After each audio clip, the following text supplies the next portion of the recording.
Guys, we're setting the car on the ground today, and we're going to fire it up and get it all timed and let it idle and heat soak the motor a couple times and see how exactly it runs after a fresh rebuild. So let's get dove into this bad boy.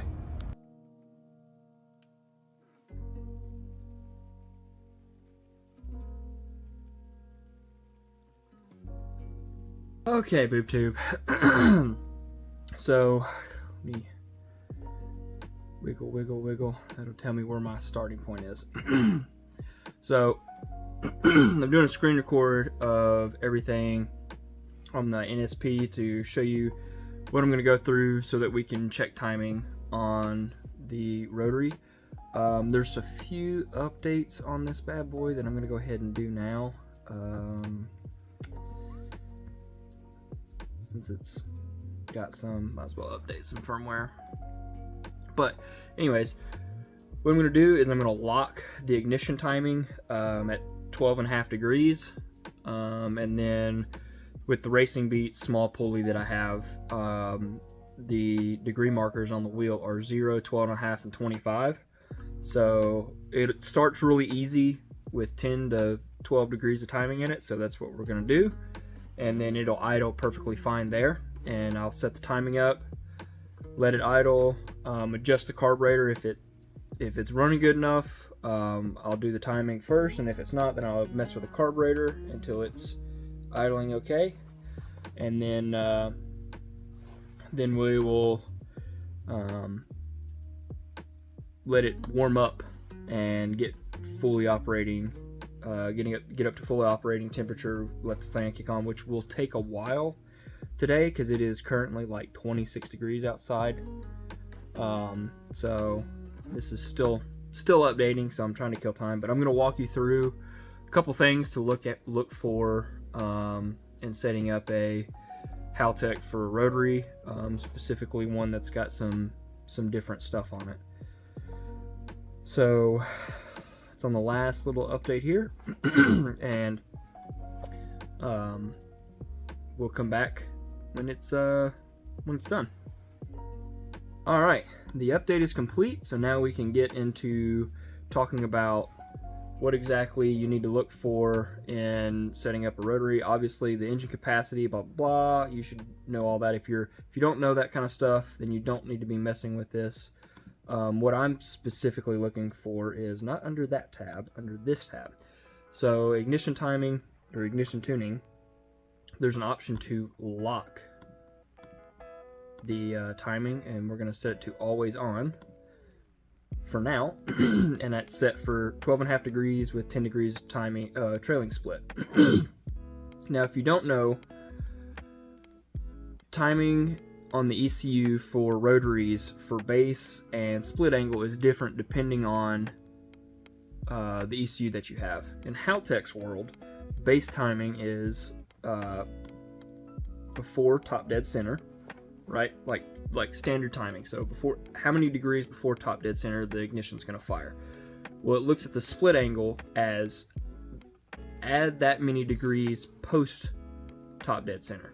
So if you see here on my screen right now, at 40% throttle at 5,000 RPMs, or just anywhere in that general vicinity, it's going to add 10 degrees to whatever my base angle is. So my base angle at that point, 5,000 at 40% throttle, which is that cell right there, is 20 degrees. So what that means is it's 20 degrees before top dead center. That means my split angle at 5,000 at 40%, is going to be at 10 degrees. So 10 degrees before top dead center. So Haltech just takes the number and takes it off of your split angle, or your base angle. Other ECUs might directly, like the trailing angle timing might actually be 100% based off of where the motor is. So if you put 20 in there, it's 20 before top dead center instead of 20 degrees along with the base. Verify that with your own ECU, but that's really all I wanted to cover here, and give you just a glimpse of what I'm doing to time this thing before I'll roll the truck out and push this out into the cold and make a bunch of racket. So let's go on ahead and do that and get this thing pushed out, and hopefully it starts out there in the extreme cold. Let's do this.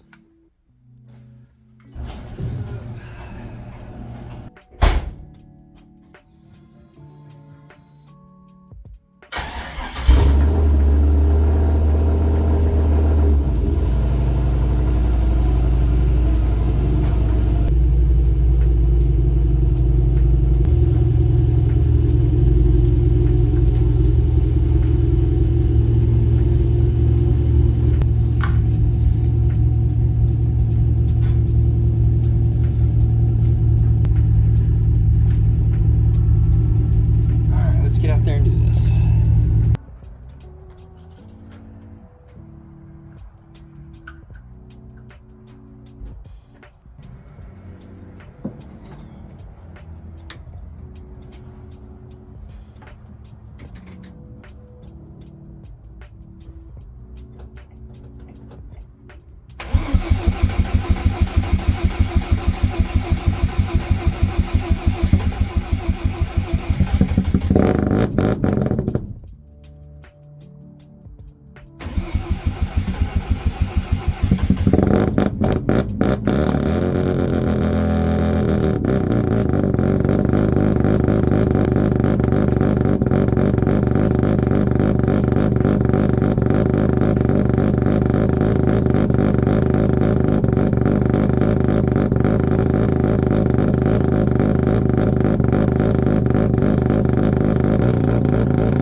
That was a success. And hey guys, guess what? Look at this. You notice that? That's that carbon fiber pulley that I 3D printed. Did great. Didn't wiggle or anything like my previous designs. Went perfect. So if you need one of those for your racing rotary, and it's a FC motor because the water pumps are different depending on the year, but if it's an FC motor, that should work out great, and I can print you one and sell you one. It's not going to be cheap though, but it will be cheaper than one of the aluminum ones. I'll do some more testing with it. We'll see how well it handles up when the motor actually gets hot from like exhaust heat and the hood being on it, and just full on cooking in the engine bay. But so far so good. No wiggles like I had on my previous one that I did. These braces helped a lot, but everything turned out good. Had a little pressure in the water. It's 50-50 on whether or not the coolant seals blew out again. I don't know. It's they're old plates with old housings, so the water level wasn't low, but there was some pretty high pressure in the coolant system, which is, you know, not what you want. But I also have a very high pressure cap on it, so it should be okay. We'll see when I actually drive it if it consumes any water or not. But sitting there idling, everything was good. Timing was almost dead on the money from my from when I previously had it marked. Looks like I scooted it just a smidge to get it on 12 degrees or 12 and a half. But idled good. The front rotor was a little lean when I first started. I found once I got it all timed and was adjusting everything, you won't be able to have seen it in the motor, but the front header was starting to glow a little bit in the night. You could see it starting to turn just a smidge orange, and I was like, oh, that thing's probably a little lean, so let's richen it up. And then after I did that, it was idling around 10 and 11 to 1, which is right on the money, because with peripheral ports, you get a lot of blow by between the intake and the exhaust, so you have to run extra rich if you don't have oil, some way to spray oil into the intake stroke, or like if you're using this factory oil squirter locations, you don't really have to worry about it. But since I'm not doing that and it's all premix, I have to make sure that it's extra rich at idle, so that the portion that just comes in the intake and goes straight back out because of the overlap, there's still some fuel and two-stroke that actually goes around the motor. So just because it's showing super duper rich at idle doesn't necessarily mean that the motor is super duper rich at idle. But that's a whole other discussion. Got 100 pounds of oil pressure at idle. That's better than it was. I think that initially when I started this thing, I'd have to go back and look at some data logs, but pretty sure it was like 120 to 125 at idle, which is just way too much.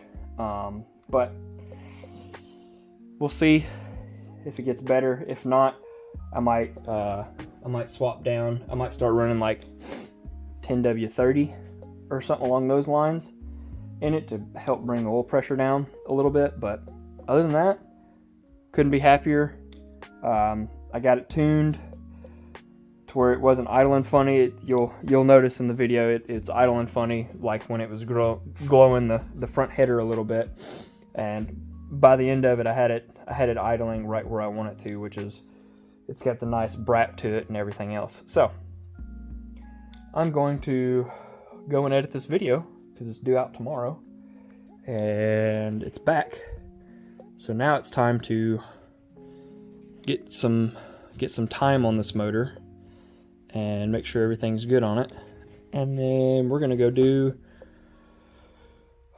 a grid life event, hopefully maybe a track day or so beforehand, but more than likely some sort of a grid life event, or